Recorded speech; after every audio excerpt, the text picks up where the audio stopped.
Hey everybody, I'm Larry McReynolds. This is another edition of the McReynolds Rundown. Hard to believe we just finished up our final road course race of the regular season. There's only one more, and that's the Charlotte Roval in the playoffs. I know there was a lot of debate about moving the Brickyard 400 to the road course. I've got to say, I got everything I was looking for. The energy, the excitement, the at-track crowd was off the charts. So let's dive right into our questions.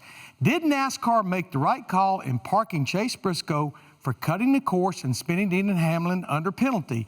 I've got to say there's a lot of layers to this. You know, we know how bad Chase Briscoe wanted to win this race. His home track, looking for his first Cup win in his rookie season, the only opportunity to make the playoffs. But I do think they did right by making him do a stop-and-go penalty in turn 10, which was the rule. If you cut like all the way over the rumble strips of the curbing in turn 1, that's the rule. It was told to everybody as far as the driver's meeting. Now, when you're under penalty and you go up there and you spin the leader out, as Chase Briscoe did, then they park you for the rest of the race, which in the case of Chase Briscoe was only about a lap and a half. Now, I realize Chase says he did not know he was receiving a penalty, and I can't say whether his team notified him or not, but I do know the team was notified a stop-and-go penalty on the outside of turn 10. Whether they relayed the message to Chase, I can't answer that. I hate it for Chase Briscoe. I hated it for Denny Hamlin, but obviously NASCAR stuck to the rules that everybody had before this race started. Well, this is our next topic, and this could be the biggest one of this entire McReynolds Rundown. Should NASCAR return to the Brickyard 400 or stay with the new road course layout for 2022? Could they even run both in the same weekend to keep a crown jewel? You know, we realize this was a big debate headed into this road course weekend. We've been running the Oval, the Brickyard 400 since 1994. But I just feel like it had lost its energy. It had lost something. I talked to Jeff Gordon, who has won the Brickyard 400 5 times. And even he said, when you think about our cars, that 2.5-mile track without any banking, it's just hard to have good racing there. And I think the fans spoke. They have not been showing up for this race for a long, long time.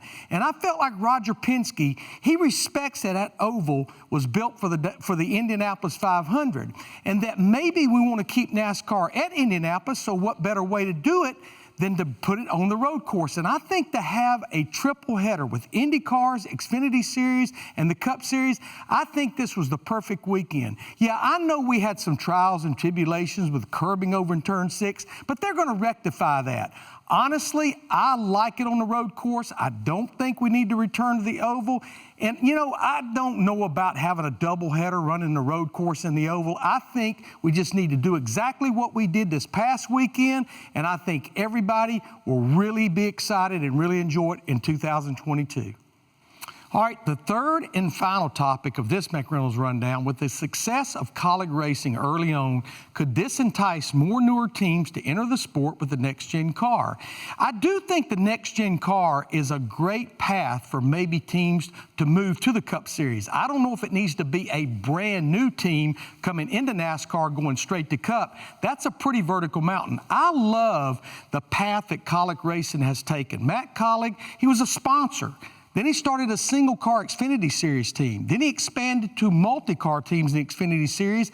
Then he's run a few limited races over the last couple of years in Cup. And as we know, possibly 2 full-time teams in 2022. So I think the timing is perfect for this to happen with Kaulig Racing. But let me say this. One key is people. Being successful is about people.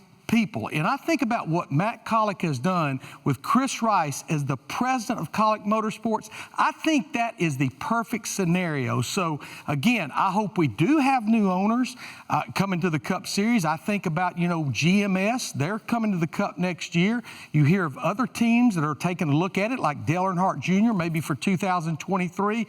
Yeah, it's still a vertical mountain to move to the Cup Series, but I think with the next-gen car and what Kaulig Racing has accomplished, moving in the right direction, I think it certainly opens the book just a little bit further for other teams. Well, as I've said many times, this is my favorite part of the McReynolds Rundown, a fan question. This week's question comes from Garrett Furr, Mount Pleasant, North Carolina.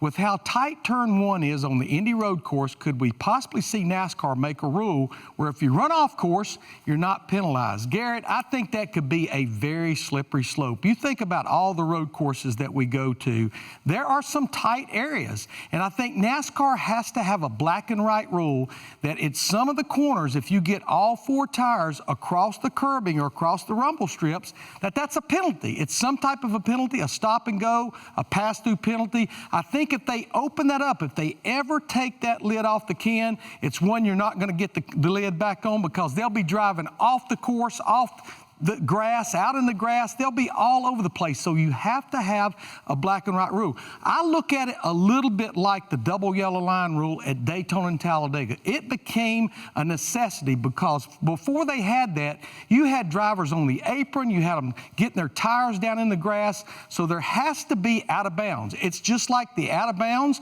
on a basketball court, a football field, or the foul lines on a baseball field. So Garrett, as much as it sounds like this could easily be done, I don't think this would be the right thing to do. So again, I love the fan question. Submit your questions to @NASCAR on Fox on Twitter and use hashtag McReynolds Rundown. I hope you enjoyed this one as much as I did. We'll see you next week. Be safe. Take care. For more great NASCAR on Fox content, subscribe to our channel. It's somewhere right around here.